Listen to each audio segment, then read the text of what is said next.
Welcome to New View Advice. I'm your host, Amanda DeRocher, and I invite you to join me here each week as I offer advice on how to move through whatever problem or trauma is holding you back from living life to the fullest. Let's get started.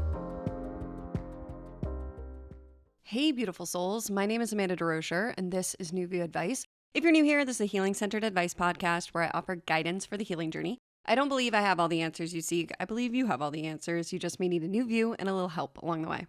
Thank you so much for joining me for today's episode. Today we'll be discussing why it can be so difficult for men to be vulnerable in their romantic relationships. So for my male listeners, do you ever feel that you aren't enough or that your partner's criticisms can be really hurtful? And for my female listeners, do you ever wish your partner was more vulnerable but are unsure why they struggle to open up and share their feelings? In this episode, we will learn about how society and culture impacts male vulnerability and how women can often have unrealistic expectations of men. This episode is about honoring the male experience, and male listeners will learn how to ask their partner to honor their feelings, and women listeners will learn how to create a safe space so they can properly honor their partner's feelings. Before we jump in, I want to mention here up front that this episode is geared towards male-female relationships, so romantic partnerships between men and women. I do think that the advice in this episode can be applicable to other types of relationships as well, between men and men or women and women and so forth. But I just wanted to offer that here, that I'll be using those words up front, men and women, because I do find that within male-female relationships, there is this dynamic that we will discuss today. But I really think that much of what we're discussing is the dichotomy between the feminine and the masculine. And I think every human being has masculine and feminine qualities. So I just wanted to mention that up front here. My second disclaimer is just that I am a woman and I'll be talking about the male experience. It does not mean that I know the male experience. I do not know what it feels like to be a man, but I have been with a man for over 12 years now, and we have learned so much together. And I've learned to be very empathetic towards the male experience. And by working with male clients, I have learned how deep some of this programming goes and how important it is for us to discuss today. So I just wanted to offer those two disclaimers here up front. I'm not perfect, so this is my attempt at talking about male vulnerability, but please reach out if you have any additional questions or you have any comments or if you agree or disagree with me. I'm always open to discussion. I'm here to learn right alongside with you about the human experience. Before I jump into today's listener question, I also just want to mention that if you haven't checked out my website, I invite you to check it out after this episode for more free resources, including journal prompts, meditations, and podcast episodes about the healing journey. You can check it out at newviewadvice.com, and today's show notes will be at newviewadvice.com/88. So with that, let's jump on into talking about male vulnerability.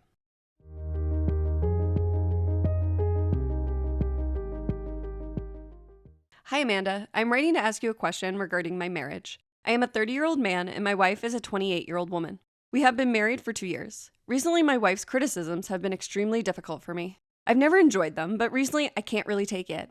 I feel like she's always nagging me. I'll be the first to say that I'm not perfect. I often forget the things she asks me to do.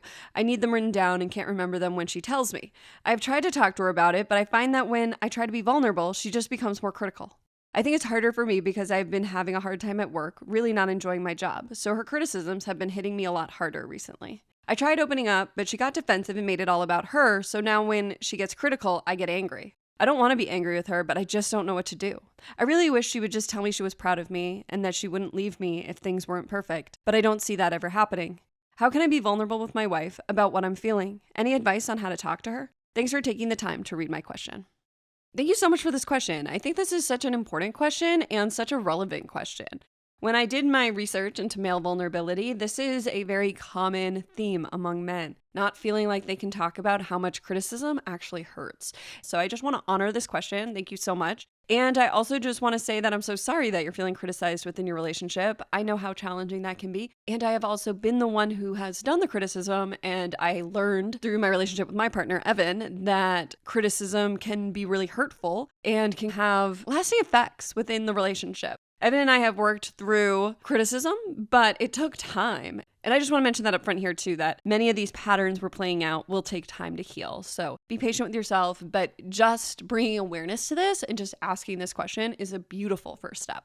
So today I really want to honor the male experience. I really want to honor what it's like to be a man. And with this question, to be a straight man in today's society. Because after working with many men and speaking with men in my own life, it is very clear to me that so many men are hurting and need safe spaces to be vulnerable. I think that it's so important for all humans to learn how to feel their feelings, acknowledge their feelings, to feel safe within their human experience. To be human is to be emotional. I think that our society, especially here in America, has demonized emotions in so many ways, and I know that men specifically really feel this. From a young age, so many men are taught to be a man, and that means not crying, that means not having your feelings, that means being a provider, that means so many things that just aren't true. What is true is that if you are a man and you identify as a man, you just are a man. You're enough just as you are. You do not need to change a single thing about yourself. Everyone is enough just as they are. But through societal expectations and through culture and through the messages we learn from our parents, including our fathers, our uncles, our grandfathers, teachers we have had, we learn as young children that that isn't necessarily true, or that's what we think we learn. So much of life is about unlearning things we've learned that are not true. And so I just want to offer that up front here because I'm not sure who's listening to this episode, but for all the men who this may be a new concept for or who are looking to be vulnerable but are really afraid of being vulnerable, that's okay. I think everybody's afraid to be vulnerable. Brene Brown talks a lot about vulnerability, and she talks about how vulnerability is having the courage to risk being hurt. And men are so often expected to be strong, and it's an insult for many men to be seen as weak. They learned at a young age that that's just not okay.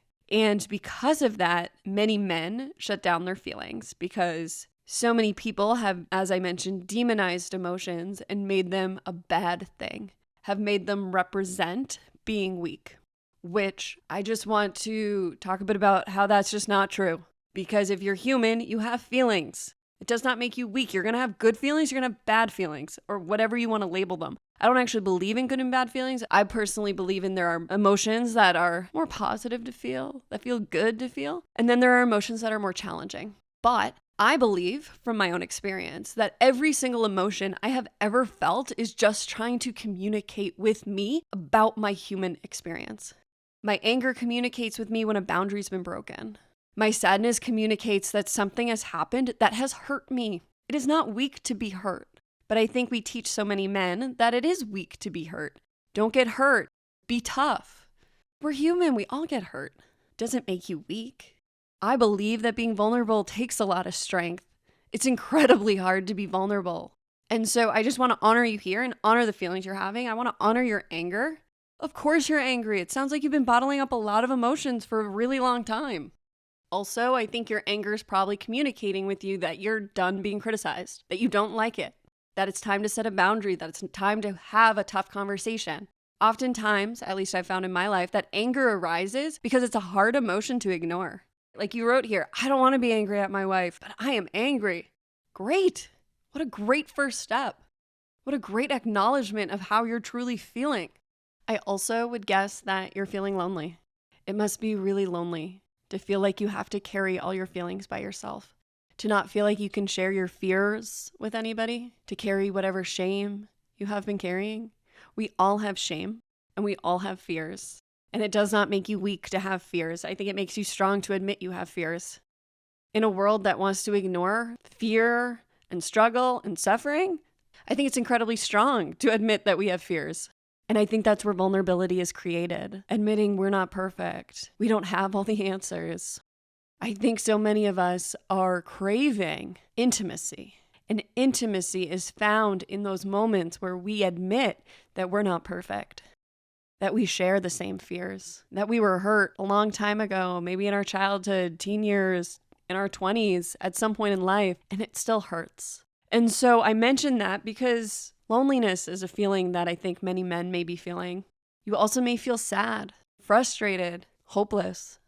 I invite you to begin identifying all the feelings you're having. I think that that is a great first step for so many men, is to begin to acknowledge the feelings you're having. And we'll talk more about that throughout the episode. I also wanted to mention that I want to honor your courage in trying to be vulnerable with your relationship and looking to be more vulnerable as a man. I don't think many men are looking to be more vulnerable, and I think that's such a sad truth because I think that vulnerability is so important, and I think that's what will help to begin healing our world. And the more people can be vulnerable, the safer people will feel. And that will create a ripple effect, I believe. But in order to be vulnerable, we have to feel safe. And it often requires a safe space in order to continue to be vulnerable.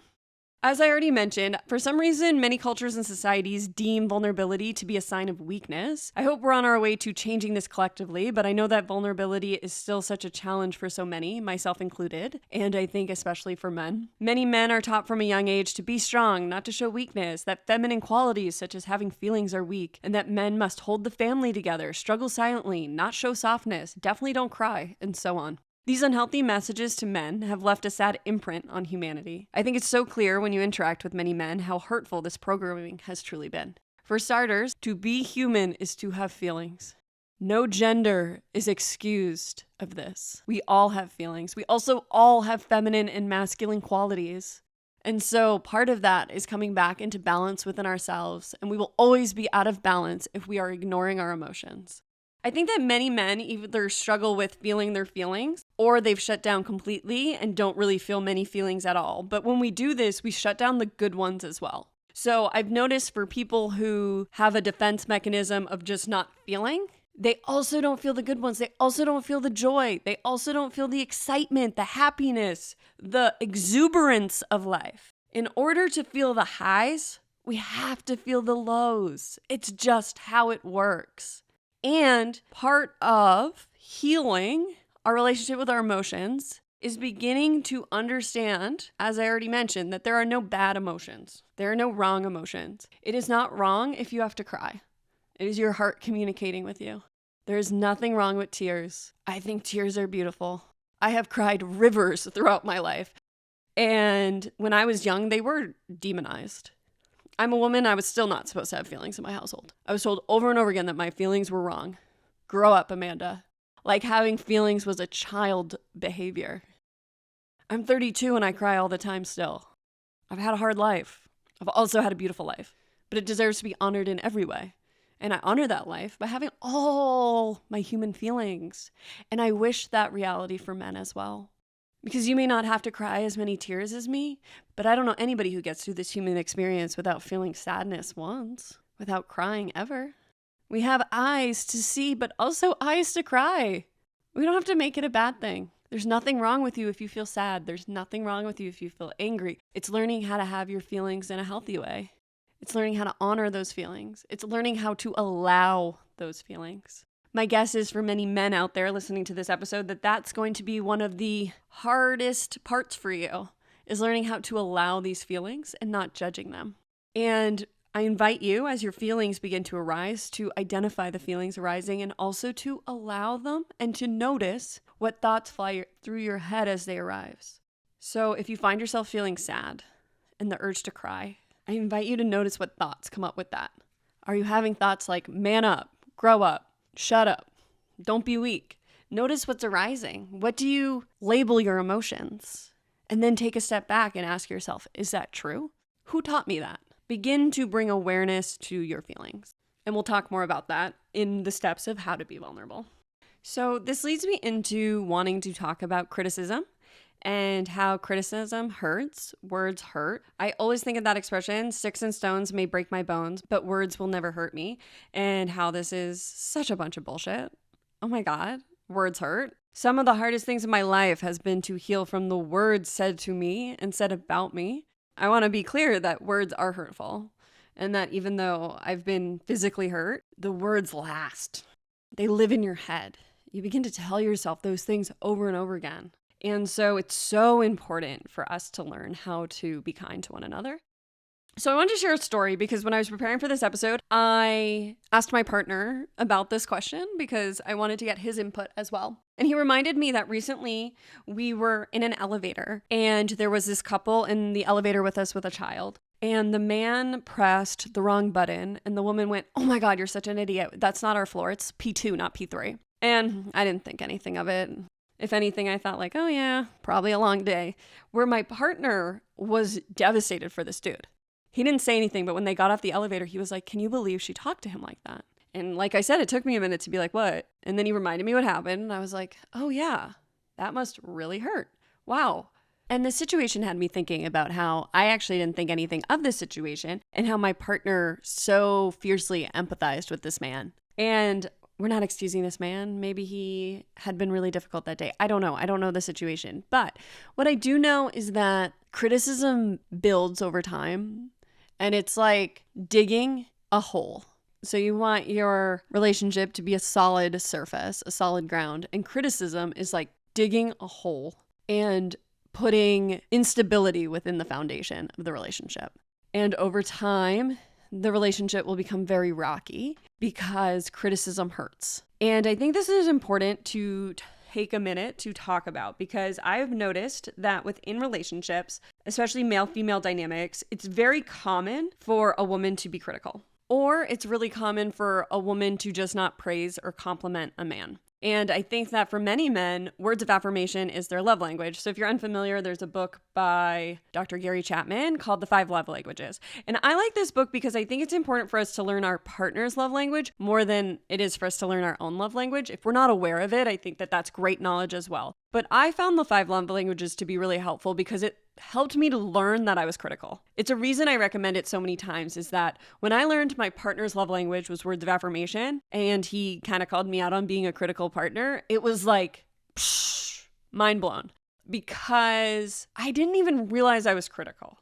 But when he called me out on it, I realized, like I said, that I definitely made comments all the time, and I definitely had a tone and an attitude that I didn't have with other people. And I think that's important to mention when talking about criticism, because I think it's important for men and women to remember that we want to treat our partners better than we treat strangers. So many people are kind to strangers, kind to people at the grocery store, at the coffee shop, at church. And then they go home and they're critical, or they yell, or they get angry with their loved ones. Because it can be easier to be mean to loved ones because they're there for us. It feels like a safe space to have those feelings. But truthfully, over time, that wears on the relationship. And if you don't come back and apologize, if you don't take responsibility or accountability for your actions or your words, that hurts. And over time, that trust that was probably there in the beginning of the relationship begins to break. It's like if you listen to my episode on trust, which I recommend as well, and I'll link in the show notes, I talk about how Brene Brown uses a marble jar example. And trust is like putting a marble in a marble jar over time. And so with each trustworthy action, you take a marble and you put it in the jar. But with each untrustworthy action, you take a marble out. So trust is built over time. It is not guaranteed. We don't just give our trust away. We don't just give somebody a full marble jar. Over time, it's built.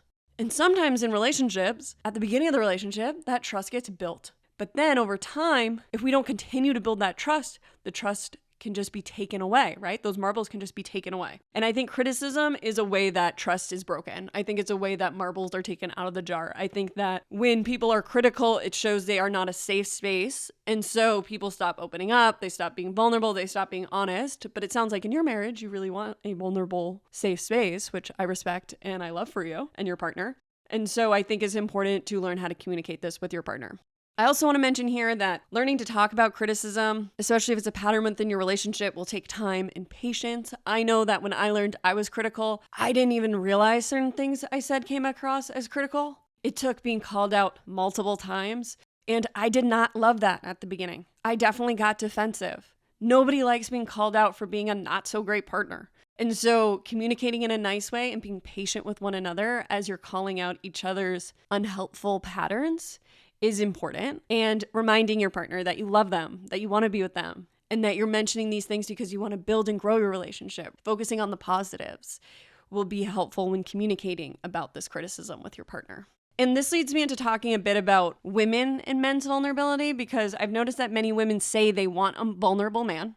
They want a man to be vulnerable. They want a man to talk about his feelings, or they want a man to be able to hold space for all their feelings. But when the man tries to open up or shows that they're not indestructible or shows that they have hard feelings, they are criticized or shunned by the woman or shamed by the woman. And I found in my life that it's an incredibly humbling experience to be with a man and his feelings, because they are just as strong as my feelings, because why wouldn't they be? We're all human. But I was not used to being around men with feelings. My brother and my father, who I grew up with, only showed the emotion of anger, which in my childhood wasn't even labeled an emotion. I kept being told, they're not emotional, you're emotional. And I'm like, these two are like really angry. Isn't that an emotion? I didn't even register that until I was in my 20s. My first therapist had to point that out to me, that anger is an emotion.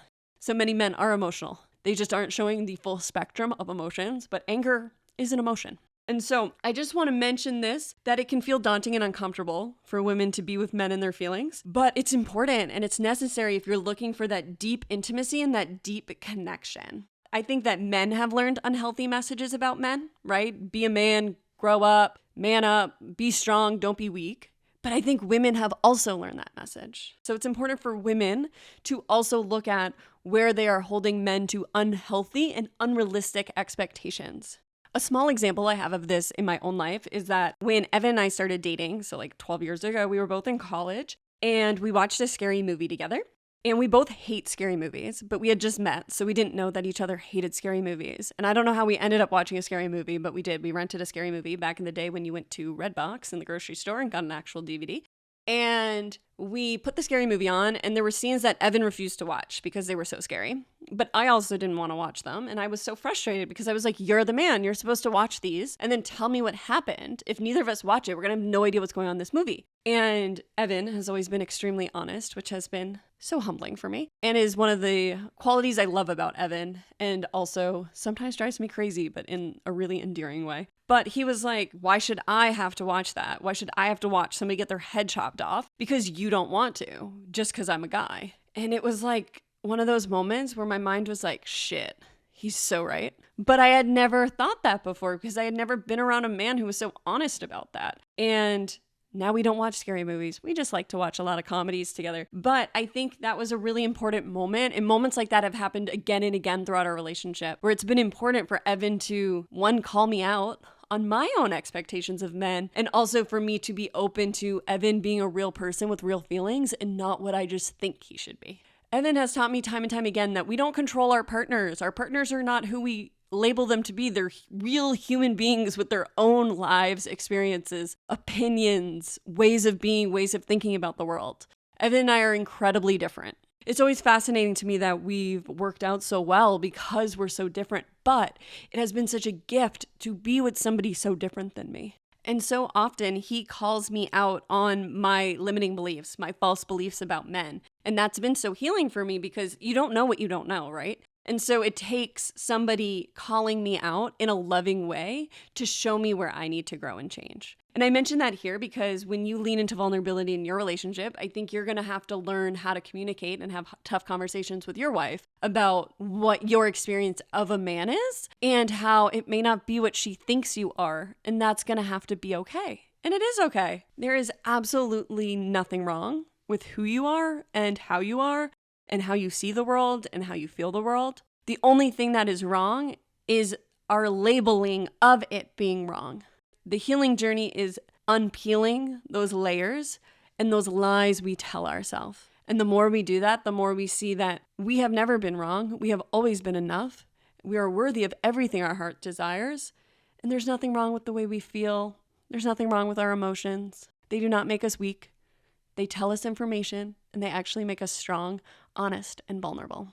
And before I jump into talking about how you can begin to be vulnerable and outlining a few steps that I've already touched on throughout this episode, I just want to mention to all the women listening to this episode that I know for women, it's tough to be vulnerable too. It is hard to be vulnerable. It's hard for everybody to be vulnerable. So I don't want any women to feel attacked throughout this episode. I am a woman.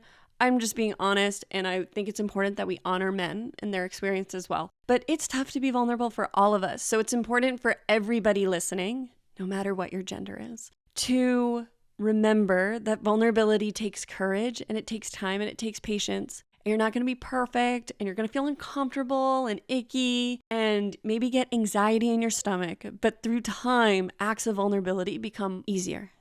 I also want to mention here that vulnerability and shame often go together. And what I mean by that is that shame is often the reason we are not vulnerable. And so shame is the idea that I am bad, I am wrong, I am a mistake. Brene Brown talks a lot about this in her book, Daring Greatly, which I highly recommend for everyone. My partner and I read it together. We both really liked it. I also bought a copy for my brother. I don't think he ever read it, but I think it's a great book for all genders. I don't think it's too female-based, like some self-help books can come off. But I think it's important to note that shame and vulnerability go hand in hand. So that's why it can be so hard to be vulnerable, because oftentimes we're admitting things that we feel ashamed about. And shame, to me, feels like a heavy, heavy, dark blanket. I heard Kristen Bell once describe it as it feels like a really tight glove. For everybody, shame is going to feel different, but it's that belief that I am bad, I am wrong, I am a mistake, rather than guilt, which is I did something wrong, I made a mistake. It's identifying with those negative qualities, such as being wrong and bad, which I don't think are true about anybody. And I know people are going to disagree with me on that, but at this point in my life, I don't think anybody is truly wrong in their being. We're all here having a human experience and learning how to be human together. And shame can keep us from the really juiciness of being human. So when you begin talking with your partner about the things that are important for you, just remember that it's not easy when you're bringing shame to light. But how we clear shame, and this is another Brene Brown teaching, is that we clear it by talking about it, by bringing it out of secrecy, and by using words, because shame lives in secrecy and silence. So it's important to put words to how you're feeling. So how can you begin being vulnerable in your life and in your relationship? So the first thing I recommend is to begin to identify how you are feeling and your beliefs around masculinity and being a man. And if there's any female listeners listening, I also invite you to begin to write down and become aware of how you view men and your beliefs around men. So some specific things to look at could be your relationship with your emotions. I think beginning to look at how you communicate about emotions. Do you label them as negative? Are there ones you refuse to heal? Are there ones you label as weak or unmanly? Begin to really look at your relationship with all the different emotions out there. Sadness, anger, frustration, heartbreak, hopelessness, fear, terror. Begin to become aware of how you view these emotions.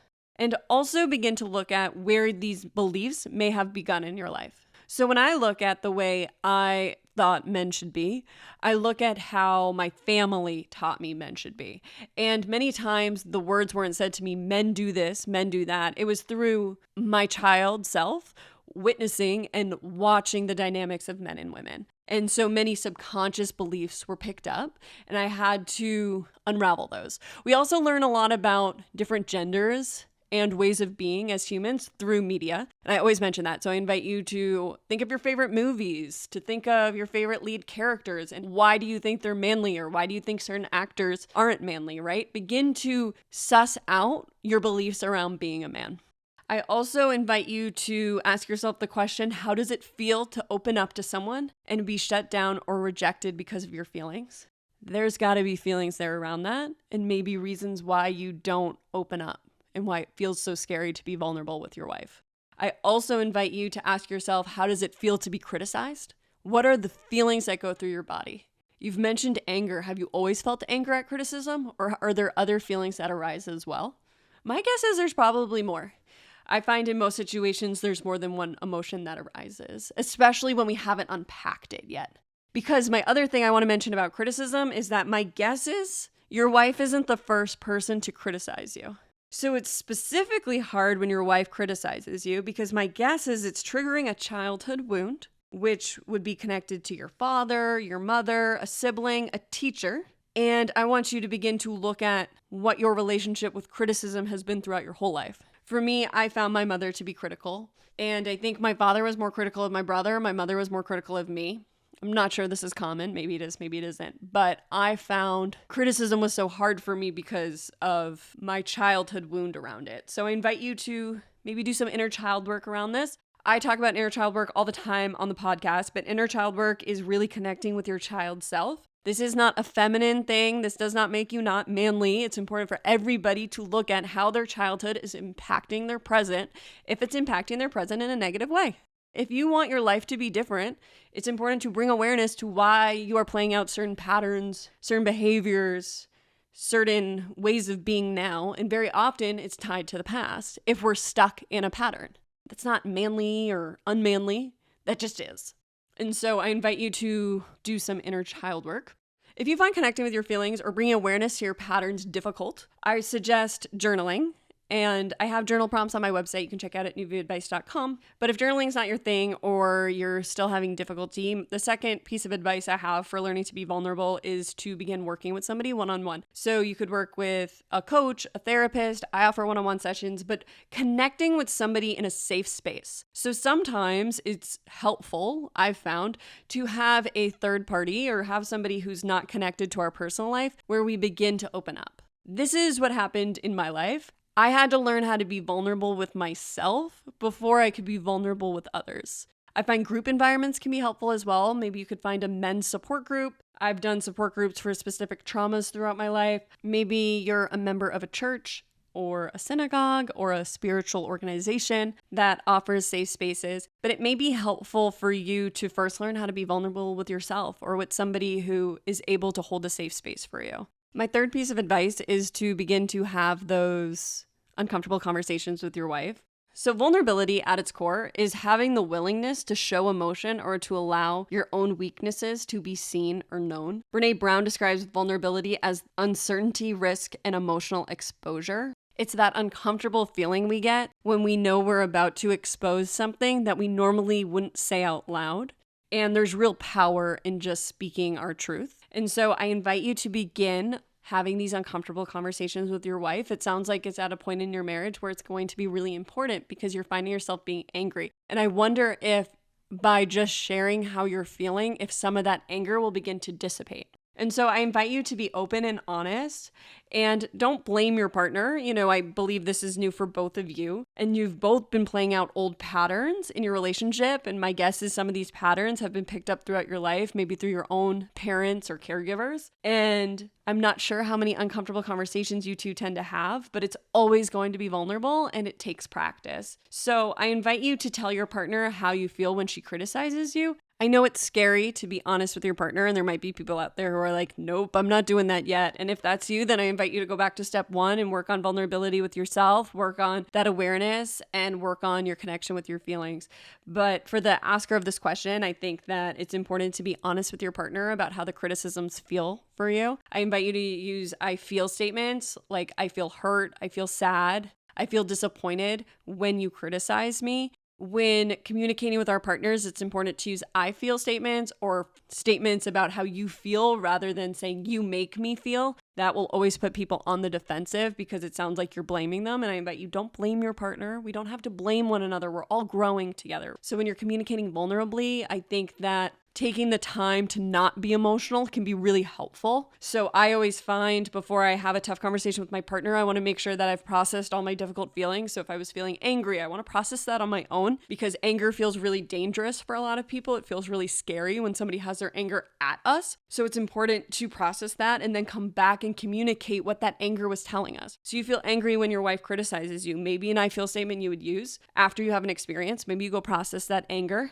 And I have an episode about anger where I talk about processing anger on your own in a healthy manner, which I'll link in the show notes at newviewadvice.com/88. But I invite you to come back to your partner and say, I feel angry when you talk to me like that. It triggers my inner child. It triggers the way my mother used to speak with me. Or I feel really hurt when you criticize me because I'm having a tough time at work and I'm being criticized a lot there. And I am looking for a safe space when I come home and I'm not able to handle that right now.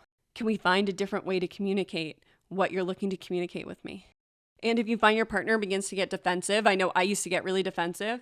I think reminding your partner that you love them, that you're looking to grow with them, that you're committed to this relationship and you're only bringing this up because you want to love each other more and you believe that you can grow together, really offer those positive statements, I think can be really helpful when being vulnerable and when sharing how we're feeling and how the other person's actions may be impacting us in a hurtful way. I think when being vulnerable, if you're giving feedback to your partner, maybe you want to take some responsibility as well. You mentioned how sometimes you forget things, and I can see how this could be frustrating for your partner. So I think it's important to also take accountability, right? Like maybe you feel so much shame about forgetting things, you never talk that out. Maybe you never bring it up because you feel so much shame. I think that's an important thing to articulate as well. Like, I know I dropped the ball a lot. I'm really sorry that I struggle to remember the things you ask me to do. Is there a system we could put in place where I can be better at this? I am really sorry. And maybe when you forget to do those things, you do apologize. Because I think people also think apologizing is weakness, so people don't apologize. But I've found in my life, when somebody apologizes and takes accountability, all those icky feelings I was feeling or all those contentious feelings I was feeling at that person so often just dissipate. I'm like, oh my God, that person gets it. Okay, cool. Because what apologizing does is you acknowledge that person's experience. You're like, I get it. I'm sorry. I can see how that would be frustrating for you. I take responsibility there. Taking responsibility is such a radical act in a world that is running from responsibility. And so I think it's important when having tough and vulnerable conversations to take responsibility for your role too, right? I believe partnerships and relationships are a two-way street. So it's rarely one-sided. And when it does seem one-sided, I invite you to dig a little deeper. What has been your role here? And maybe your role has just been, I haven't been speaking up for myself. I've let myself be walked over.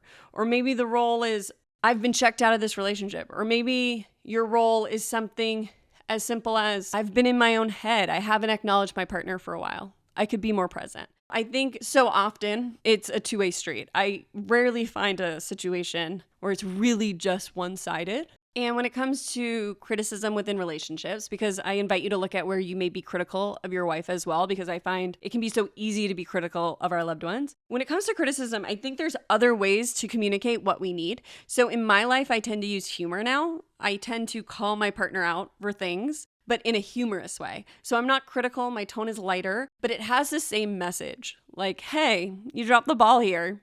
What's up? I try to use humor instead because I find that humor helps to alleviate defenses rather than build up defenses, because criticism will always cause people to build their walls higher and higher. My last piece of advice here is that I invite you to begin to offer yourself compassion. So for some of you, this may not sound manly. So if compassion doesn't work for you, I invite you to just be kind to yourself or be nice to yourself. You mentioned that you wish your wife would say she was proud of you, but I invite you to really think about, how often do you tell yourself that you're proud of you? How kind are you to you? How often do you reassure yourself that you are okay and that you're unable to do everything, but that is okay? What is your own self-talk like? I find for people with negative self-talk, people who are cruel to themselves, people who are very self-critical, outside criticism can be extremely difficult and can be even harder to handle. So you mentioned having a hard time at work. Maybe you've become more self-critical around your job, so that's why your wife's criticism is hurting you more, is irritating you more, is hitting you harder than it was before. I think that compassion and learning to be our own best friends is so important for every single human being. I don't think compassion is just for women. I think compassion is strength. I don't know many compassionate people in my own life. People who exude compassion, that takes a hell of a lot of self-love. That takes an incredible amount of self-honesty. That takes an incredible amount of strength to overcome your patterning of self-criticism. In a world that would encourage you to beat yourself up or tell you that there is always something you can buy to make you better, it is a radical act to be kind to yourself and to know that you are enough in this moment. Not in a future moment, not when you hit some career goal, not when you hit some family goal, not when your wife changes. Right now, in this moment, knowing that you are enough is incredibly strong. Because the more also you're able to be kind to yourself, the nicer you'll be to others and the more of a safe place you'll be. And I think it's incredibly masculine for men to be safe spaces for others, for men to be protective spaces. And I don't mean physically protective, that you're going to beat somebody up. I think true protection is safety. It's knowing that with somebody you are protected, that you are not going to be harmed by that individual. Knowing that you can show up in your enoughness with their enoughness and be met in that place. That's true protection. And so, if you find compassion to be a little girly, is the word coming to mind, I invite you to ponder that. Is kindness really girly? Or is kindness radical? Is kindness more of what the world needs? Is kindness more of what you need? So with that, thank you so much for this question. I enjoyed having this conversation. I hope it was helpful. If you have any questions or any feedback, please let me know. You can send me an email at newviewadvice@gmail.com. And thanks again. I am sending you so much love.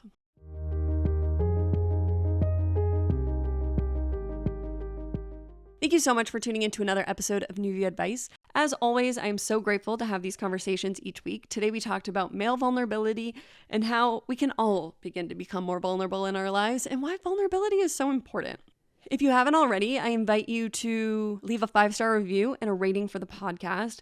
Reviews and ratings are so helpful, and subscribing to the podcast. All that's really helpful and helps me to continue to make more podcast episodes. In total transparency, I make these episodes for free, and it costs a lot of money to have a podcast, but I love doing this, and I love connecting with the New View Advice community, but those 5-star ratings really, really help. So if you are still here and listening, that would be so helpful. Thank you so much. Thank you so much for tuning into another episode of New View Advice. As always, I hope I was able to offer you a new view on whatever you may be going through. Sending you all my love. See you next time.